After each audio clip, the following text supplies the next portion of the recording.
Good morning, good afternoon, good evening, good night, wherever you are. Welcome to the fourth in our series of 4 virtual conversations on compassionate systems change in education. This series has taken a step toward building a research community of leaders in educational innovation, leaders at MIT with partners outside of MIT, leaders interested in systems, how to make them more humane, more compassionate, more generative. The underlying premise behind all of this is that education can be a leading edge shaping the cultural changes we need throughout society, and that education innovators around the world recognize the need to work at multiple levels with multiple constituencies within dynamic and complex social systems. In this series, we've touched on some of the most pressing issues of our time: race and equity, health and well-being of families and communities, challenges to education, to the environment, lessons from the pandemic.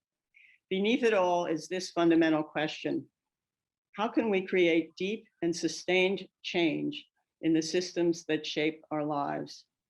Can we develop tools to identify and document critical indicators of success in systems change over the long haul, frameworks and narratives and empirical studies that will ground the work and move it forward? We've been asking ourselves, what kind of research can help tell a story that seems abstract? Systems is such an abstract concept, but could not be more urgent or more vivid in millions of daily lives. We want to thank our MIT co-organizers, Open Learning, J-WEL, the Abdul, Latif, Jameel World Education Lab, and the Comparative Media Studies and Writing Department in SHAS, the School of Humanities, Arts, and Social Sciences. We also want to thank very much the funders, the Carnegie Corporation of New York and the Stewart Foundation, for generous support of this series and of the emerging systems awareness research community at MIT, this community we're convening today and going forward. We've had 3 prior conversations, as I've said. In the first, in January, we heard from Peter Senge, Mette, Boell, and Eric Klopfer about how their work has brought them to this point and what they hope may emerge from this new collaborative community they intend to create. The second was a probe into issues of equity, broadly speaking, equity which Michael McAfee approaches through public policies designed to lift up 100 million people, the majority people of color who live at or near poverty, equity which Larissa Duncan advances in research to bring mindfulness and compassion into parenting and pregnancy, healthy families and schools and medical settings. In the third, we focused on population level data to support well-being and system-wide change. We looked at the interdependent cultivation of individual and community well-being, breaking out of the individualistic bias of the mainstream educational enterprise. We saw the promise of rich data sets that can map progress and heard about 2 mature, progressive efforts in British Columbia and the state of California to address the simple but neglected questions that all communities should be asking but rarely do. The question is, how are our children doing? And what can we be doing to create environments in which they can thrive? The British Columbia effort was initiated in the late 90s with leadership of Kimberly Schoen-Reichel, who joined us. From California's statewide expanded learning program, we had 4 leaders who spanned levels and roles: Michael Funk, Tiffany Gibson, Ernesto Duran, and Jenny Snyder. They gave us an intriguing glimpse into 2 very large laboratories where colleagues are advancing the kinds of questions that we hope this new collaborative community will continue to address. My role has been to moderate, although Peter and Mette and I will share that role today so that I can also engage in conversation with today's guests. We're looking forward to that, all of us. I am, as I've said each time, an advisor to Mette and Peter's Center for Systems Awareness and a fan. I've been watching it for a long time, and very much a believer in the work that they're doing. My involvement at MIT goes back 2 decades now as a life member emerita of the Board of Trustees. At MIT, systems awareness and systems change are second nature, a fundamental underpinning of the Institute's aims in the world of education and the future of learning. And also beyond that, in many of the Institute's visions for a better world, as we speak, MIT is launching a series of grand challenge projects to address climate change. And in that work, systems thinking is very deeply embedded. Peter's work, of course, is woven through that MIT story, and Mette brings a welcome, fresh perspective to it. So now, today's program.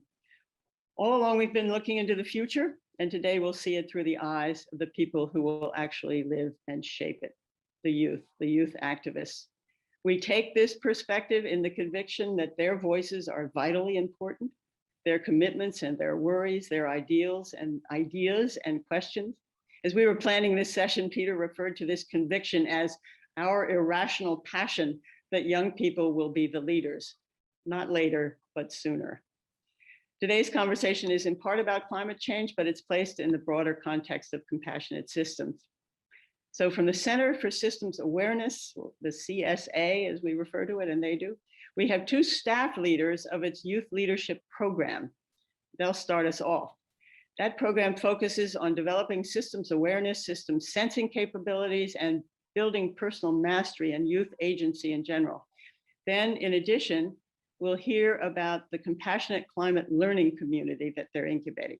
So first I want to call on our two members, 2 of 4 who are with us, but the 2 who will speak of the Compassionate Systems Awareness Youth Leadership staff.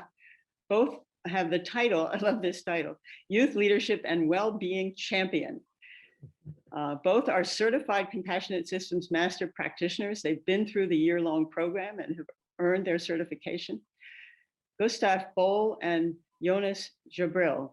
After they set the stage for the discussion, they'll introduce several of the student ambassadors from the British School of Jakarta, which is their flagship school in the compassionate systems work, and then other colleagues who are in Indonesia, in India and Thailand as well.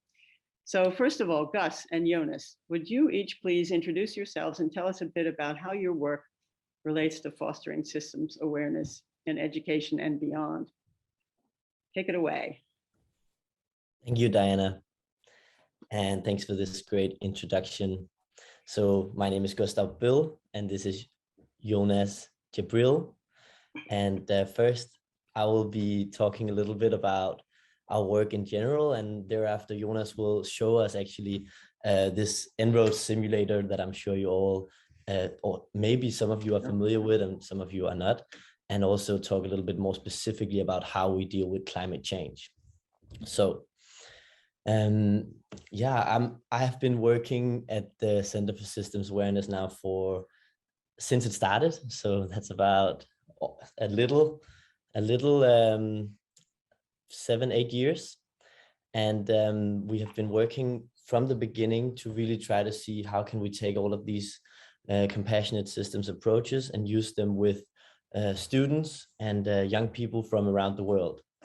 So today, as Diana mentioned, we will focus more in on climate change because that is not only something that is really dear to our hearts and something that I personally believe to be the most significant struggle of our time, but also because it really is a perfect example of showcasing or trying to explain how we can use the compassionate systems framework to deal with complex social issues. So the broad lines of the work that we do is really can be separated into 2 different parts. One part is working directly with schools, such as what we do with the British School of Jakarta and many other schools from around the world. And here we train students and we train teachers in how to use this in all of their topics and also in all of their extracurricular activity. This is especially useful to sort of bring in around service streams, for example, because of course compassion is a perfect place for that. And then what we're really focusing on now is really this transition towards broader community. And one of our main key sort of parts of that is really trying to build this whole community of compassionate systems climate activists.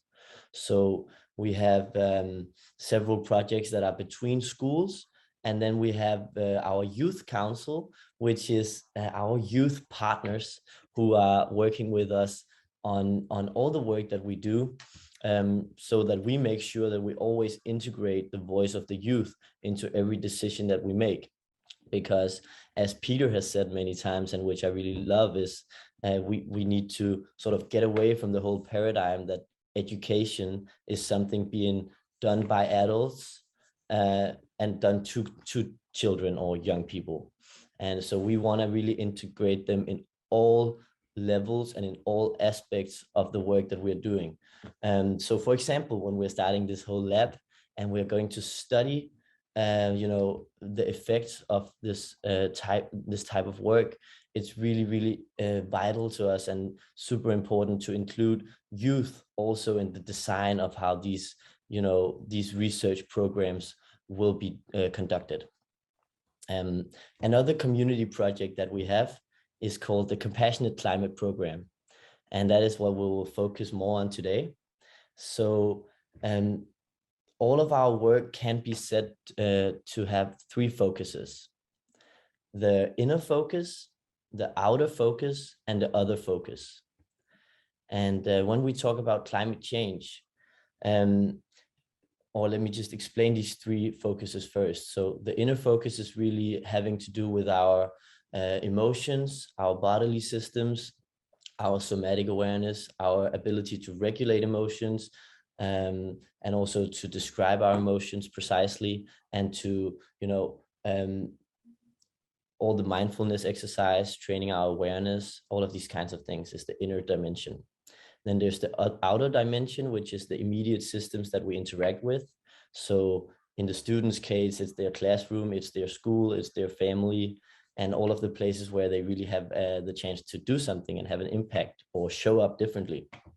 And then there's the outer perspective, or the outer focus, which is these large world issues, where, of course, climate change is a perfect example of something that is interconnected to almost every problem or thing that we see in the world.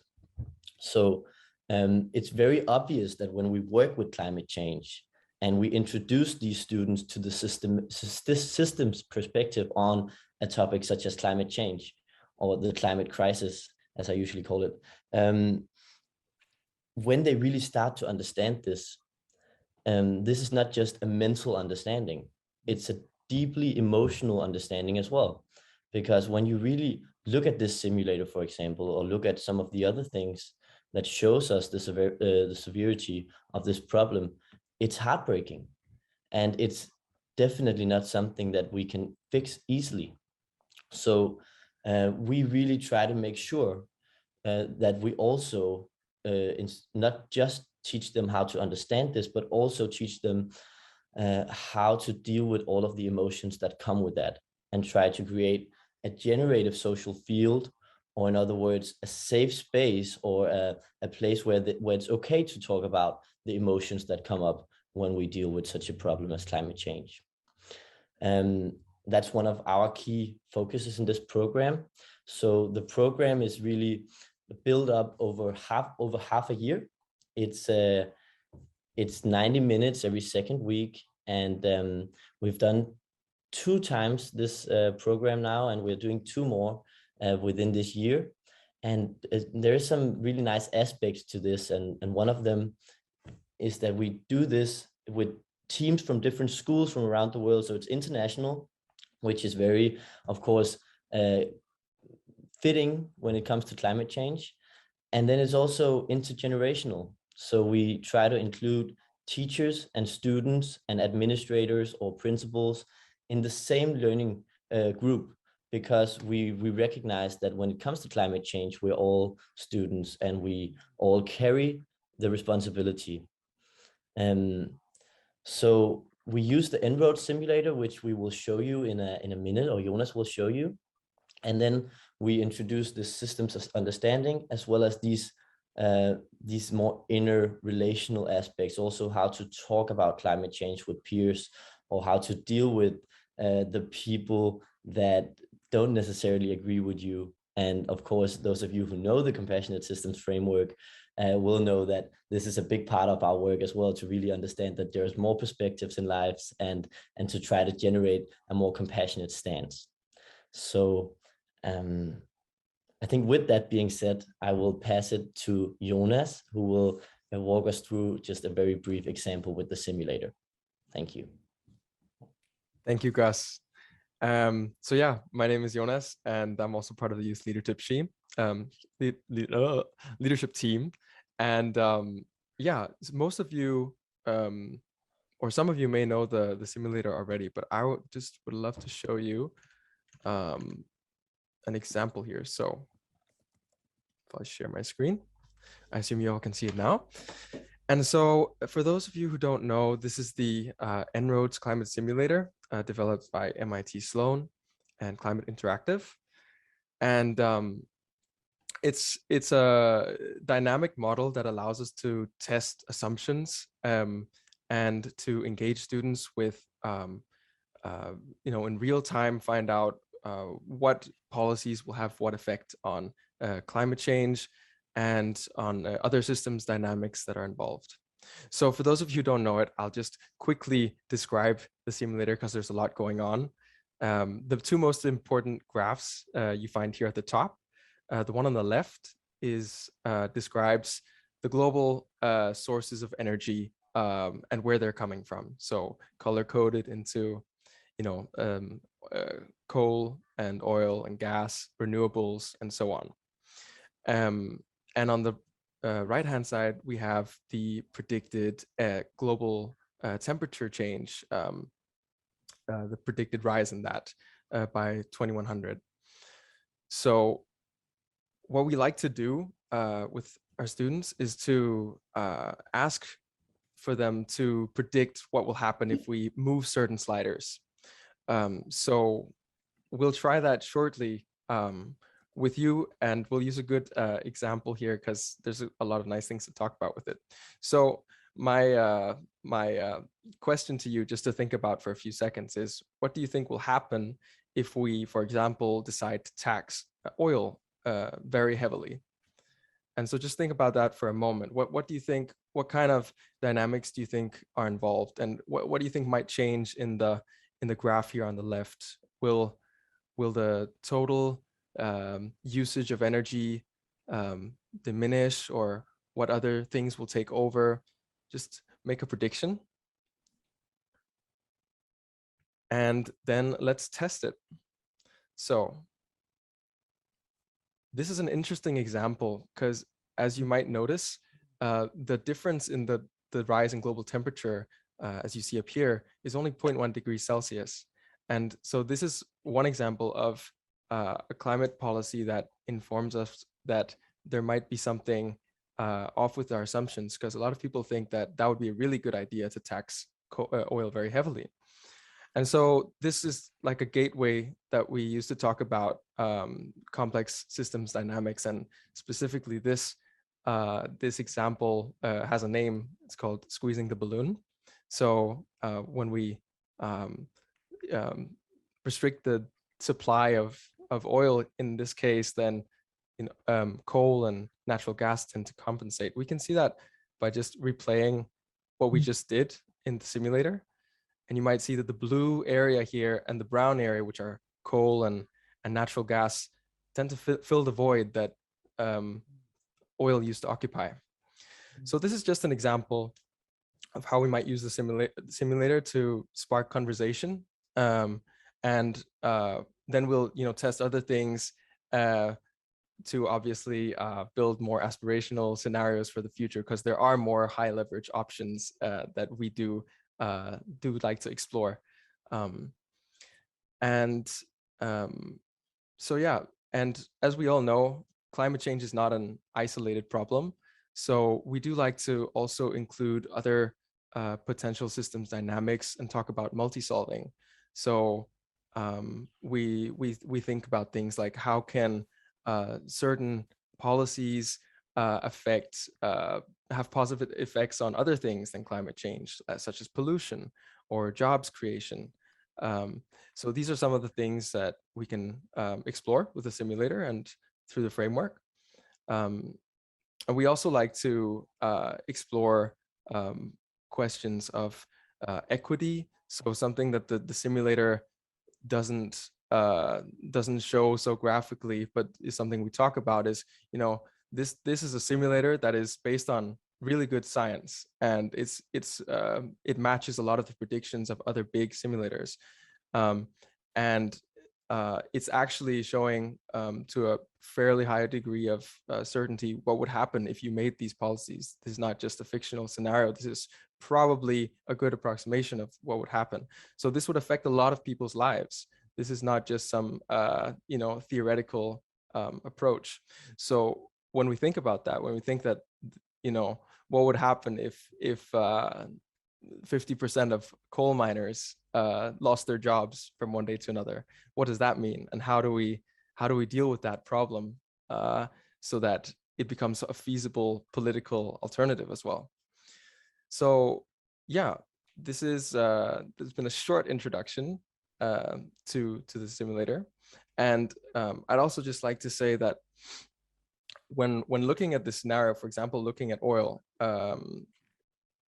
we obviously are both confronted with, the gravity of the situation, how much needs to be done.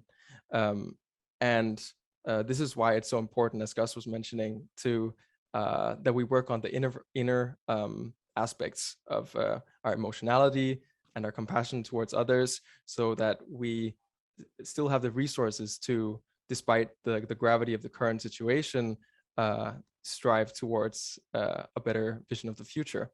And that is actually also something that the simulator helps with, because there are solutions out there and we just need to discover them. Right.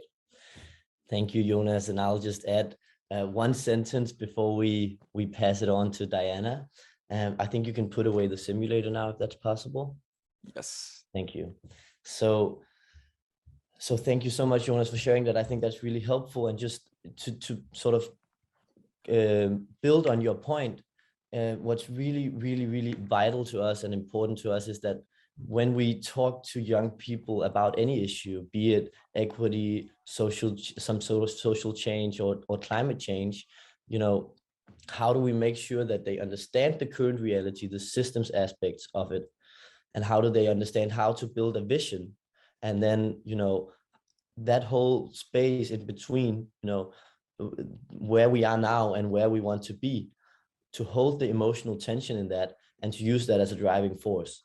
And we believe that can only be done if we not only have a progression in their understanding of something systematically and mathematically, for example, but also have a progression in their inner skills. So we start out very simply in this compassionate climate program by focusing on awareness, counting the breathing and so on. And then we move on to dealing with emotionality. And in the end, and the ending sessions, we'll be focusing on cultivating compassion, kindness, and empathy, which is, of course, as equally important an ingredients when we're talking about the climate crisis. Thank you. Great. So let me ask you a couple of questions, and then we have your colleagues, and we'll bring them in too. So that's a beautiful description of the sort of overarching structure and goal that you have. So what's it like for you when you've implemented it? Give us some examples of times when you've taught these systems, both the toolkit from compassionate systems and the En-ROADS, and how do your students respond? What happens when they, first of all, as they're learning the practices of the compassionate systems, the meditation, and the different ways of opening meetings and the different ways of opening their hearts and their minds? What's that like? Do they take to it easily? Well, are some of them skeptical about it? How do you get over the bumps? And then, so starting with that, and then to Jonas with the En-ROADS, specifically with the En-ROADS. So I think, in general, you can say that the many hundreds of students that I have taught now over these years, right, they are generally so much quicker than all of the rest of us to really get all of the framework and really, see the relevancy and understand, but especially the systems part at first. So something like the systems iceberg, understanding the artifacts and mental models, creating the structures and the behaviors of a system, and also something like shifting the burden, where you understand how a problem is caused by another problem. The systems piece, they get really, really quickly and they apply it super fast. The emotional part takes longer time because it's not something that we're very used to in our world. So doing a check-in, you know, the first many times we do a check-in with a new group of students, often it will sound something like, well, I'm fine, you know? Right. Yeah. And then only after a while, they start to really have the somatic awareness, meaning the awareness of what's going on in their body, and also their emotional, you know, intelligence to say, well, I can feel some tension and it might have something to do with what happened to me yesterday. And it feels like this and that. And then we all get so much closer to each other. And then when that starts to happen, is when we see the field deepening and the groups becoming more closely knit to each other and being able to tackle something like climate change from a much deeper standpoint. You used the term in your presentation, Gus, of a social field that's generative. And it sounds like that's what you're discussing. One of the questions is, how do you recognize that? How do we know when a social field shifts into something that's generative, that has inherent trust built into it, so that people are willing to take a risk, expose parts of themselves that they've kept under wraps for their whole lives? How do you do that, and how do you see it? That's a very difficult question. I think that's probably one of the reasons why we want to start the lab and try to do some research, is to figure out what exactly does that mean to have a generative social field. And we don't have a finite answer, but definitely, you know, it has something to do with trust. Yes. And it has something to do with, you know, acknowledging that, you know, it can't happen, for example, in a situation where you're being tested. It can't happen in a situation where there's a wrong and a right answer. So we know some things that needs to be there. And then I think my best answer would be that we all know when it happens, but we just don't know exactly why and when. Right. Yeah. And it also has something to do with practices that are systematic, that are to which people make commitments, right? Is that of course, I mean, if you have more stability in yourself, let's say you have some kind of practice that increases your resiliency and also increases your level of emotional regulation, then the chances that you are in a relaxed enough state to partake in a generative social field at any given time will be higher. And also these ritualized practices that we use, such as the check-in, is a way to get us all on the same page. Everybody's heard, everybody's been doing a grounding together. And that also definitely increases the chances of any situation being generative. Good. Thank you. So now, Jonas and Gus, will you please introduce your colleagues? And I will. Yeah, thank you. So we have Jonas Jabril. I think that was how I should say it. We're both from Denmark, so I usually say it in Danish.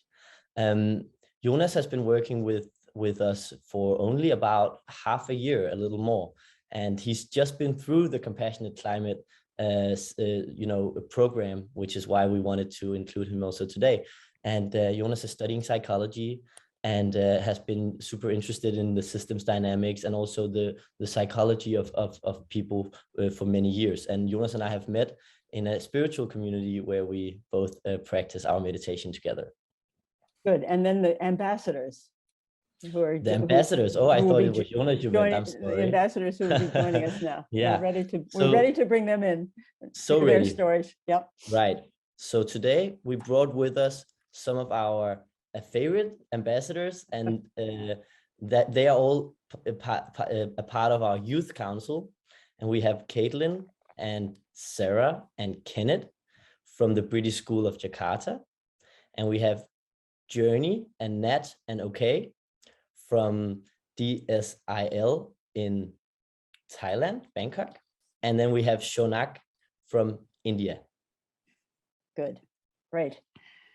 All right, so we'd like to hear from each of you. The first question, just kind of a general question: how has your learning of compassionate systems, of these principles that Gus has laid out in a general way, the inner, the outer, and the other, how has learning all of that better equipped you to deal with the challenges that you face in your lives and as you think about the future? Who wants to jump in first, and then you can, and I'd love to hear sort of specific examples if you have them, things, moments for you that were breakthrough moments or challenging moments, heartbreaking moments, whatever it might be, just how these learnings have affected you. Who wants to begin? Yeah, so I'll start us off. I think obviously when we think of climate change in the bigger picture, it's very, very overwhelming and a very, very scary thing to think about. The fact that we are practically destroying the earth to the point where it might get so difficult for us to live that we might all be eradicated.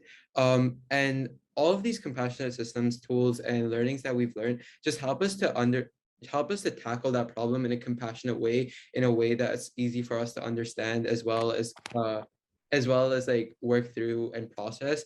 And I feel like all of those things just make it very, very easy for us to understand the actual concept as well. So how so, Shanak? How does it make it easier? What does it do for you? It gets you tuned into yourself more deeply. Can you think of an example, a time when something really came together for you as you were learning this?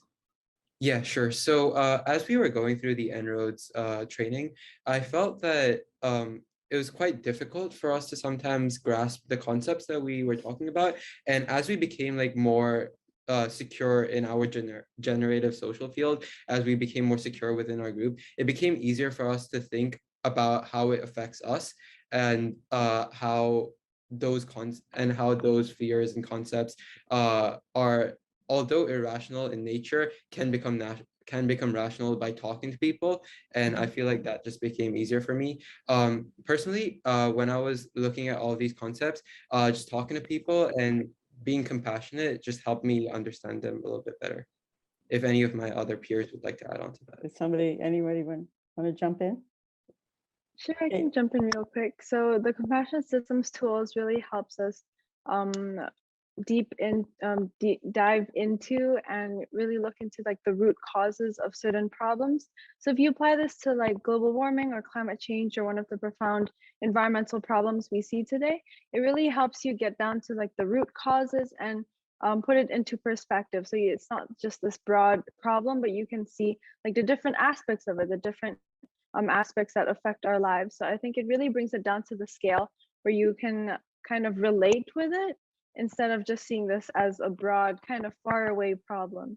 So I think that in a sense that helps us feel the sense of needing to take action and work towards these causes that we see. Anybody else want to jump in? Some way in which yeah. Sarah, thank you. I just wanted to add on to Caitlin. One of the is in collaboration with BSJ students and Danish students. We don't have any Danish students here, but they're also amazing ambassadors. And we are working on tackling plastic pollution. And in a group that I'm with, Caitlin, we use one of the compassion system tools to tackle plastic pollution and how it relates to climate change. And so through these tools, we can actually connect a lot of different aspects and topics and see how they relate to each other and how they build on to each other and how it kind of creates loops, which are also another type of tool in the compassion system. There's a very broad range of tools that we can use to break down daily problems or big problems such as climate change. And we use it a lot in our school as well. We use it almost every single day. And we also teach younger students about it. And we talk about climate change a lot at our school to help break it down and find ways to tackle this problem. So yeah.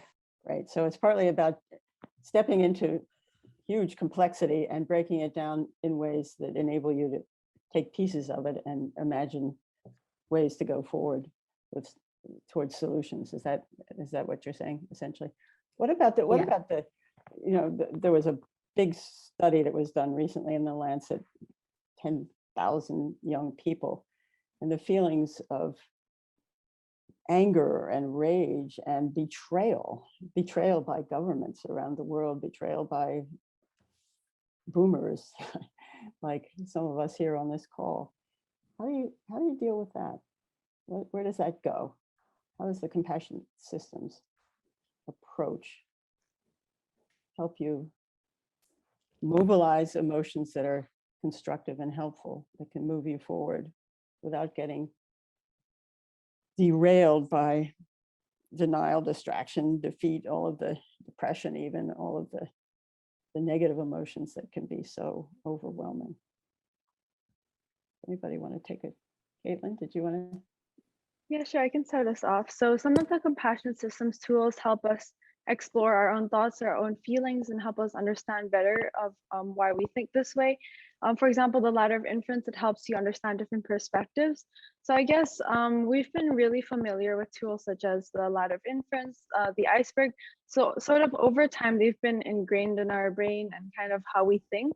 So as a result, when we're looking at these types of issues, these types of challenges, we look as to, you know, the reasons behind why we see what we see and why people think what we think, what they think. So we don't necessarily hold any large grudges against the people in the past or anything that's happened. I think we usually channel this passion into taking action as the youth of today, and hopefully contributing to something positive in relation to these profound challenges. Yeah.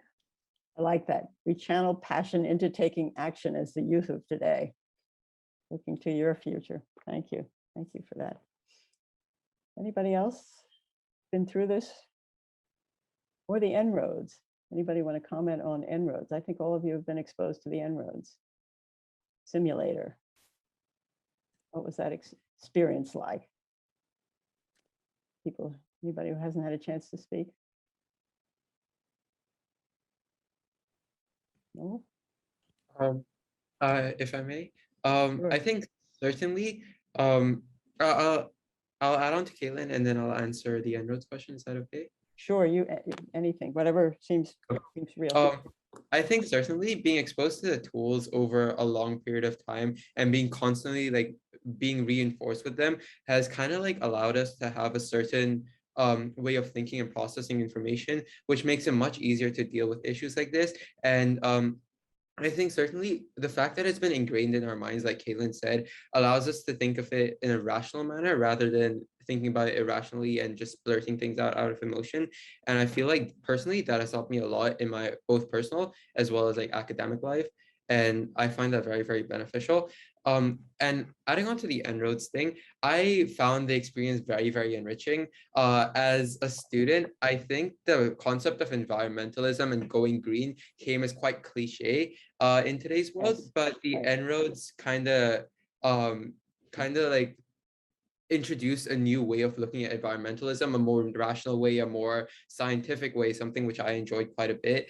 And I feel the fact that this was all backed up by the compassionate learning systems, the fact that we still had an emotional aspect, a connective aspect to the process was very, very good for me because it allowed me to also express my emotions as well as understand how we could tackle this problem. So in Caitlin's words, it allows us to take our passion and make something out of it. And I found that very, very enriching. Great. Great. Thank you. Peter or Mette, any questions you'd like to comment. ask? I'd love to hear some responses too, because there's something emerging here, which to me seems quite remarkable. On the one hand, you've all talked about how you're able to kind of be more present with your emotions, right, and let your emotions be there. But then on the other hand, you've also talked about then you can think more rationally. Yeah. So often people think it's one or the other. Either I'm emotional and I'm passionate, I get connected, or I have to be cold and analytic and rational. You seem to put the two of those together. I'd be really curious, any reflections you have about that?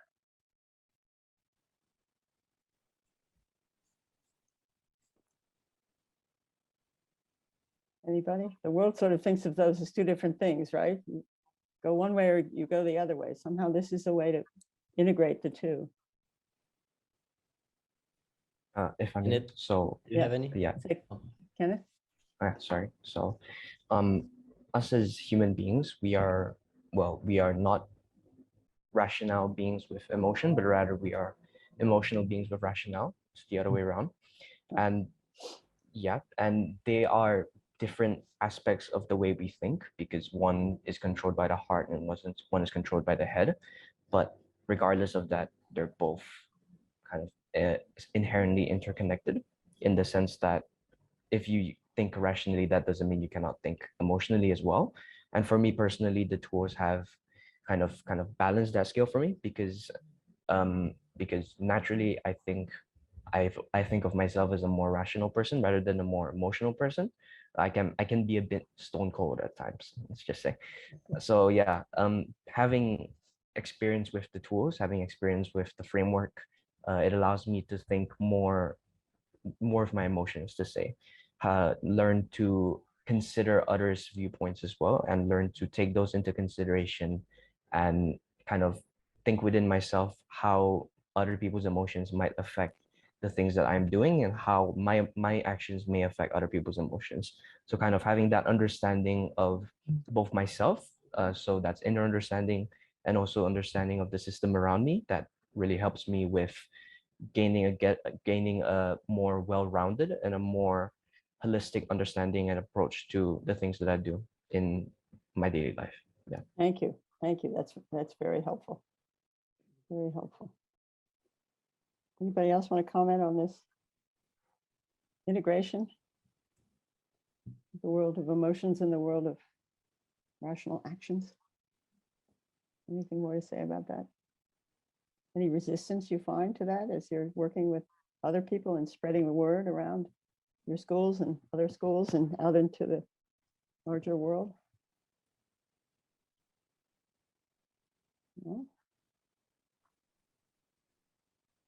If I may briefly connect back to the En-ROADS, Gus mentioned very, very briefly that we learned how to tackle and deal with and interact with people who may not believe in the same environmental beliefs that we believe in. Right. And I personally believe that the connection of both the head and the heart within ourselves, being confident in ourselves, has allowed us to interact with people like that in a rational manner rather than acting irrationally and becoming emotional. So I believe that the connection between these two parts of our body has benefited us greatly in interacting with people that may not share the same mental models or values or ideals as we do.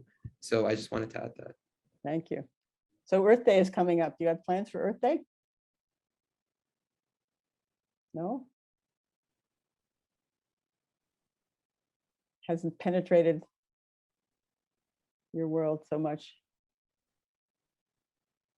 Mette, any questions? Any last questions before we break into our breakout groups? These young people you've worked with so closely, you know them better than I. Well, I actually had the experience with a few of you where I was teaching your teachers and you were being taught by Gus and you were all learning the same stuff. And then, you know, we would teach the same material, only Gus had half the time that I had with the adults. And so you all would come in during the lunch break and share with the teachers what you had learned. And I've never seen teachers as flabbergasted and, you know, so many jaws dropped, because you all just picked it up so quickly. And for the adults, it's much more of a struggle. I think, just in general terms, we, the older people, need to unlearn a whole lot of stuff before we can learn this. And it feels as if, or it seems as if it's much more kind of readily available and intuitive to many of you. And all I want to say is I'm just really grateful. I know you're up really late at night being in Southeast Asia. So grateful for you all being here. And I would like for you to share your age, because my assumption is that people on this call will think that you're far older than you in fact are. So I would just, if we could just go around the circle and you could all share your age grade and which class you're in. I just and your country and your country. Yes, that's a great idea. So Caitlin. Hi everyone, my name is Caitlin. I'm currently 15 years old. I'm in grade 10 and I'm in Indonesia. Wonderful. Thank you for being with us. Journey. Hi, my name is Journey. I'm 15 years old. I just finished grade 9, so next year I'm grade 10. I live in Bangkok, Thailand. Bang. Wow, wonderful. Thank you. Thank you. Thank you. Kenneth? Yeah, I'm Kenneth. So I'm from Malaysia, but I live in Jakarta with Caitlin and Zara. And currently I'm in grade 10. I'm 15, turning 16. Yeah. Thank you. Fantastic. Natawat.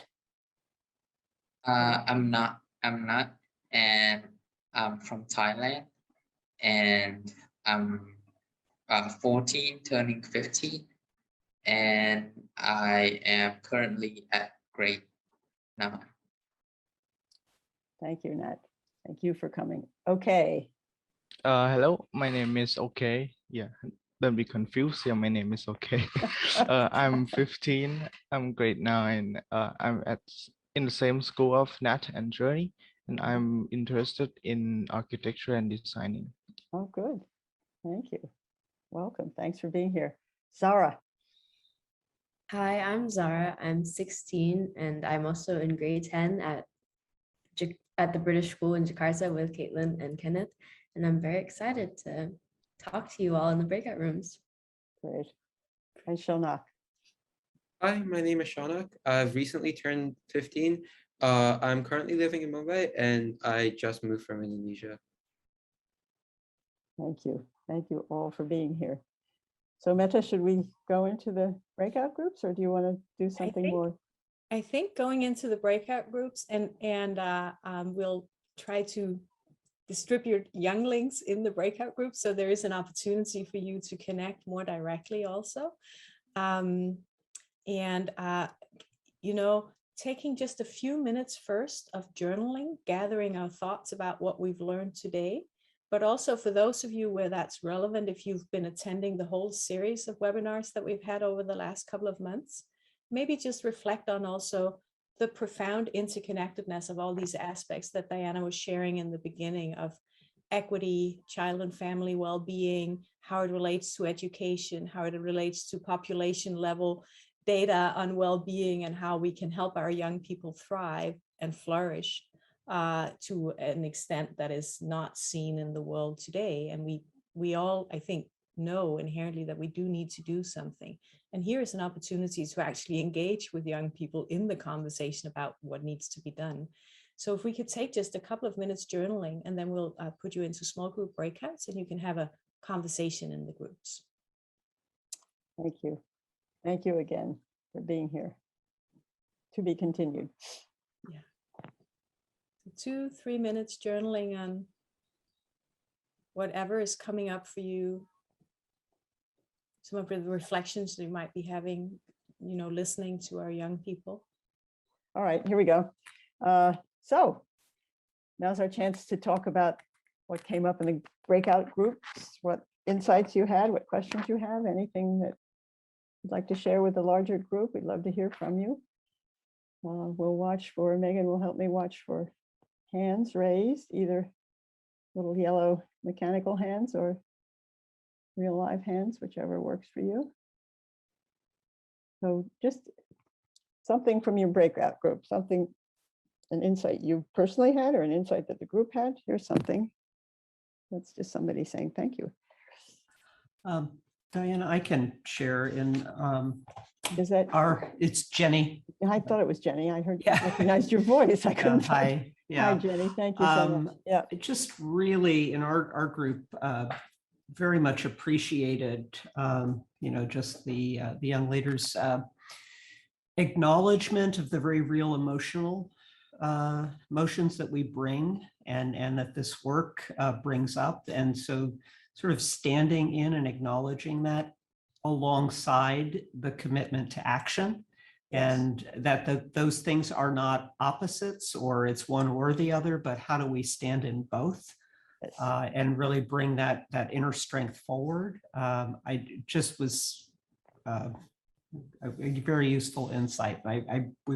We were just all commenting on how inspiring and impressive that was, that, you know, these young people are holding that. So. Yes, thank you. Yeah, they really got it. And Gus had this image, a very helpful image. I've heard it before. Yeah. This dynamic tension is right. That yeah. Between, it's sort of there's a writer who talks about a tragic gap. There's a sort of a gap in between, and if you can hold the tension, you can see where you need to go in a different way. So thank you for that, Jenny. Yeah, you bet.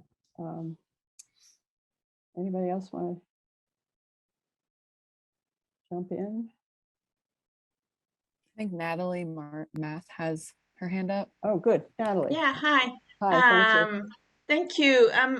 I'm not part of this work, but I'm doing something very similar and trying to empower youth to be resilient and future change makers and leaders. Where are you doing that work, Natalie? Well, I'm doing I am in San Francisco in California. So in fact, if you have any connections there, you know, I would be happy to connect with people. What I wanted to say is that it's very inspiring because they are embodying, you know, in their way of being and their way of talking about it, the you know, the powerfulness of this work. And what I'm struggling with is trying to convince, you know, I'm trying to work with youth organization and especially youth media organizations in the Bay Area of the importance of developing those inner skills and, you know, relational skills and system thinking approach. And it's me talking to other adults, you know. And I don't know any, you know, local youth who has been through this program. So, you know, what became obvious to me is like, oh my gosh, if just one of those ambassadors could talk to those people, you know, they would get it, rather than me trying to explain why it's important. So, you know, it made me realize like, yeah, it's like embodying, you know, just the result is powerful. And my next question is, you know, how do you plan to scale this work so that, you know, we can have ambassadors and programs in every school? That's like a huge question. Yeah.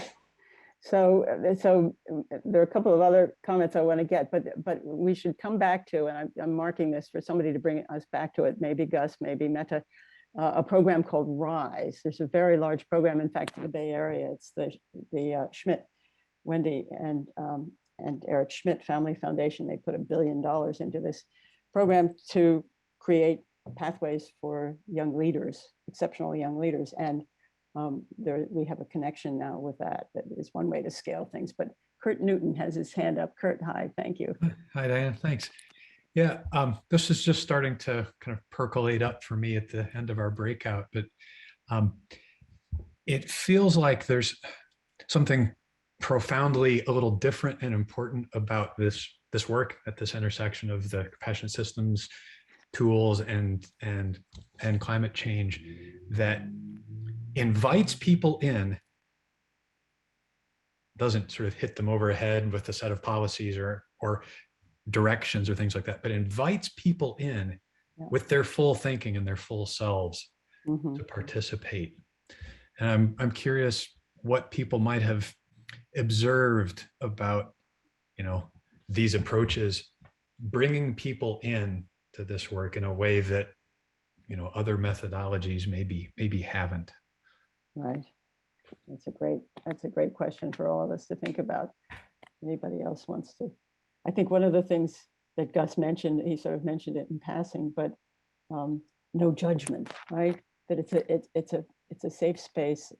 You know, the idea of a safe space, some people make fun of it. Some of the hard-headed people say, oh yeah, right, nobody will talk about taking risks, and then you make it safe. It's not taking a risk, but it's a safe space where people can bring themselves fully, and they can bring their questions and their uncertainties and share them with others. And then in that space, they get metabolized in some way. I think it's very different from the hierarchical systems that we've all been systemized to.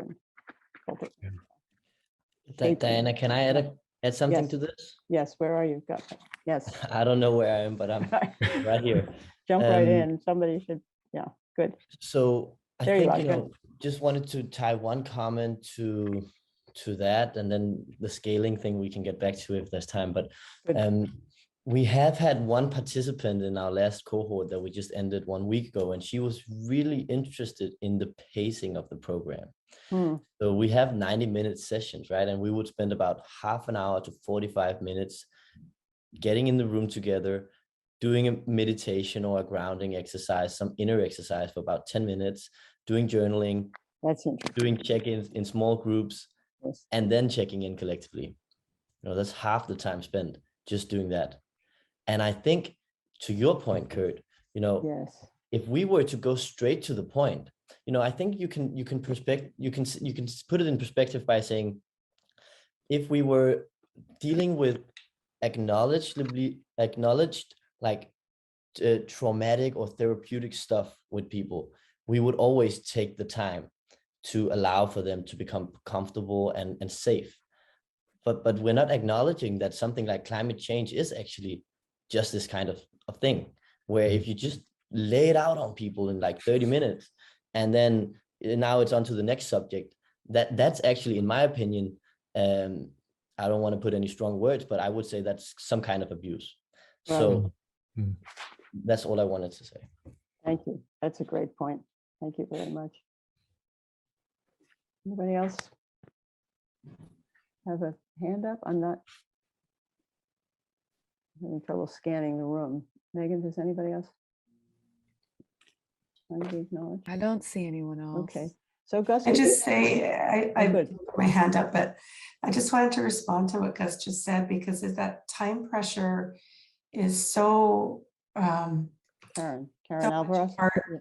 Yeah, thank you. So much a part of what we're dealing with. Like, I run a lot of meetings, or I work with mostly adults, and people become very frustrated if you don't get to the point, right? And that, I think that it can be abusive just to jump in, and then we end up making up solutions that don't actually fix the issue that we're there to discuss.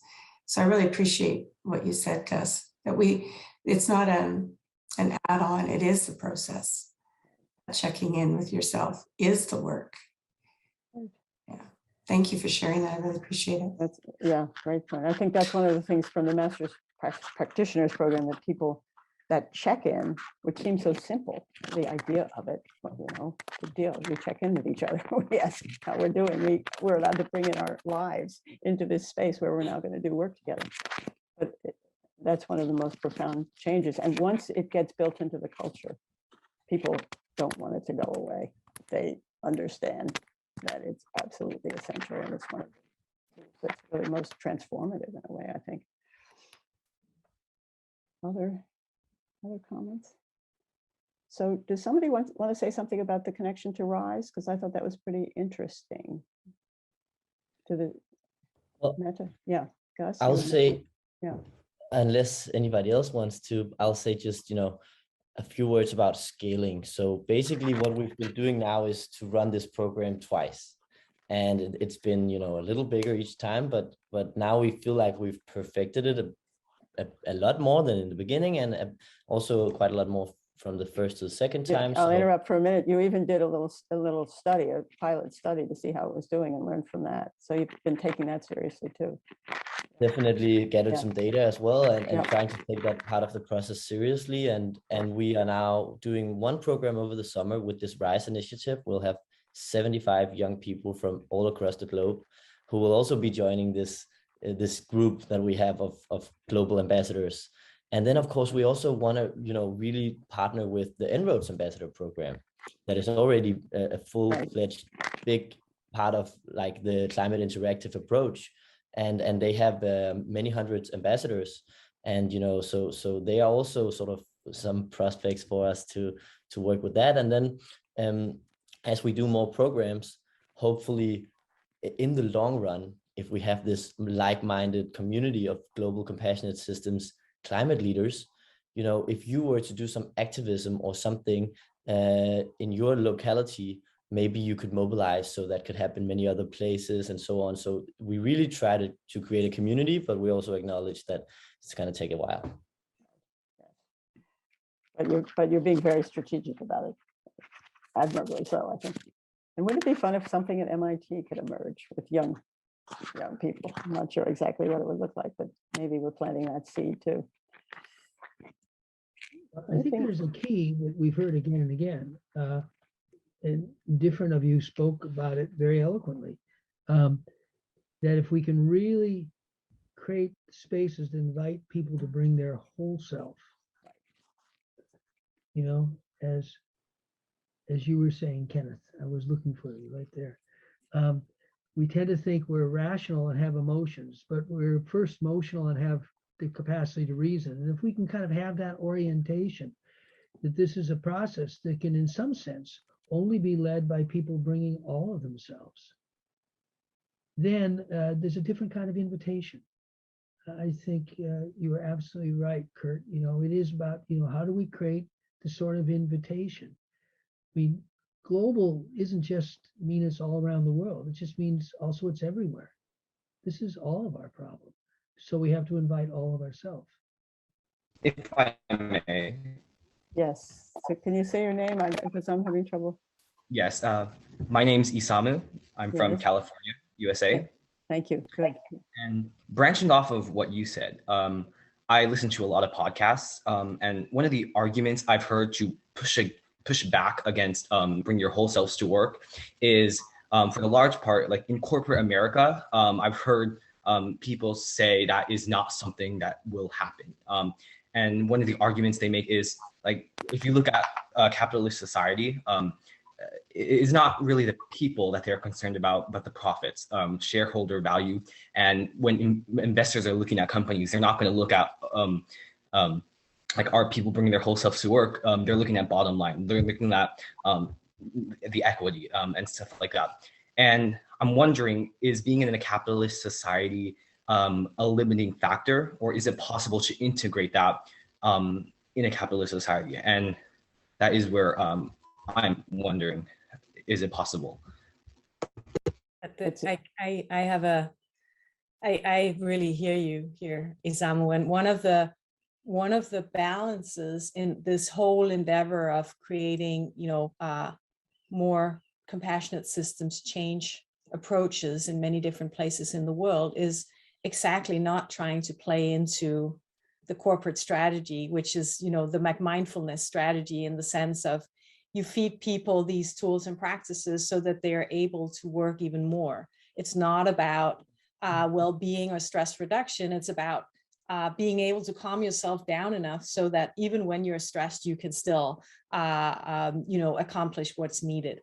And that has been a quite, I think, saddening tendency in all of this. And one of the ways in which we try to formulate it is, this is not about striving for outer goals of better achievements or greater accomplishments, or always, you know, constantly making yourself better or more right, or all of that. On the contrary, it's about connecting to the deep source of this unique, once in a lifetime, once in the history of life experience of you being here right in this moment, and focusing on, what does that mean? What is the stuff that I can contribute with in my lifetime here right now? And it's different in the sense that it doesn't, we're not after trying to play into the corporate strategy. Now, can that exist in capitalism? The fact is that it does. And yes, there are challenges and constraints that come with that. But as we always, so our whole approach to systems change is based on living systems. And all new things arise in nature in the presence of everything that's there already. So the idea of just taking a big broom and wiping out all the structures that we have would just produce chaos and probably not generate the types of outcomes that we would like to see. But here in return, we're trying to really work with the structures of the systems and societies we're in, but humanizing them or rehumanizing them to some extent. So I think it's a great question. And it's a very subtle shift in orientation, but it's a very, very important one. So thank you for bringing that into the space. Our colleague Otto Scharmer, a dear friend of Peter's, likes to talk about, he has a picture of an iceberg with, I think, 13 acupuncture points, he calls them, 13 systems that are crumbling and falling apart. And underneath that, he says, underneath that, there are three kinds of alienation. It's very much what Gus was saying. Alienation of self from self, alienation of self from other, and alienation of self from nature. And if we can heal those three gaps, we can start a revolution. But thank you, Ishma. That's a very pertinent question you've asked. And many people are asking it. Anything else? I have a question for any of the young people who are here who would, I mean, it's not a simple one, but any thoughts you have. It's back to one of the themes that came out right at the beginning. If we're really honest, the system of education is a system created by adults and done to kids. That's it, period. And you could say the same thing about society as a whole. You don't get invited very often to bring your voice as leaders. You know that well, yet you've created spaces to do that. I'm just curious, what do you think the adult world needs to learn that'll wake us up to the possibilities that, we are amidst a lot of people who have exactly the kind of energy needed and the time horizon needed, which obviously is more than 50 years. What do we need to learn that we're not learning? I think maybe one of the main things is just that it has to be the opportunity set up for both parties to engage together and connect. So we get this kind of importance and people can see it for themselves. And I think based on that, people can evaluate themselves, how they feel the importance of youth leadership, and they can, they can see it themselves and we get to connect. So I think one of the main things that is important is just the opportunity and having this opportunity and experience set up so that people can experience it themselves. So Caitlin, in the program that you've been part of, the BJS program, BSJ, I guess, you have, as Gus said, you have faculty and other adults in the system in circles in conversations with students. What's that like? And do you see the elders moving, hearing something different, hearing answers to Peter's question in a way, being moved by you? Yeah, go ahead. I think we're working with the leadership teams in our school increasingly now. And now they kind of treat us as more on the same level instead of, that teacher and student regular structure and that lecture kind of structure. So I think we're starting to get in that role where we're openly sharing ideas, and that really helps open up communication and also greater communication of ideas that will possibly help the school improve certain programs that we feel needs improvement, or just providing feedback that will overall improve the education experience and enhance it for all the students alike. Thank you. So is it our notions of success that are distorted? Is that what needs to be redefined? I wouldn't say distorted. However, I think it could be improved in the sense that maybe include more student opinions, because obviously we're going to be the leaders of the future. And in the school environment, it's the students that are going to be developing in it. So you need to help the school, help the students to provide a great environment for them to nurture themselves and gain the knowledge that they need in order to not only learn the essential subjects, but also use the information that they have to take action on wider things that we know of. And to think about what a good life would look like, right, for the long haul. I just wanted to add to something Caitlin said. I think that one really important thing that we need to remember as we get older is that not to take ourselves too seriously, because when we're younger, there's a lot more space to make mistakes and to grow because it's learning experience.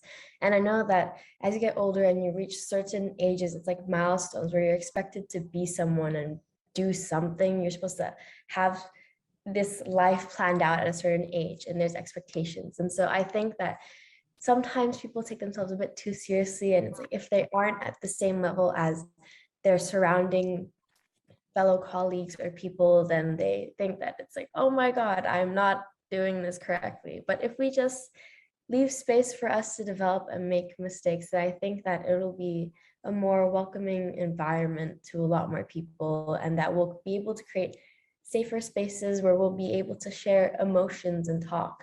Like, for example, when I first started this program at BSJ with these lovely people, Caitlin and Kenneth, and when Gus was teaching us, we found it really hard to share our emotions and be able to connect with one another. But after creating this space where we were okay to make mistakes, we found it was really easy to actually like think about what the other person was kind of thinking and be able to actually connect and build on each other's ideas and passions for the future once we actually broke that barrier of it's okay that we make mistakes sometimes. That's So I think lovely. That's lovely. Lighten up. I saw a poster somewhere recently. It said, we don't stop playing because we get old. We get old because we stop playing. I think you're right. If we could lighten up and just take the sort of perfectionism, the pressure to succeed in a certain way, just lighten that up, lift it. It's a great point. Thank you. Anybody else? If I may, yeah. Yeah, jump in. Yes. Here. Ishamu, yeah. There's a song lyric I'm fond of, which is why does it take catastrophe to start a revolution?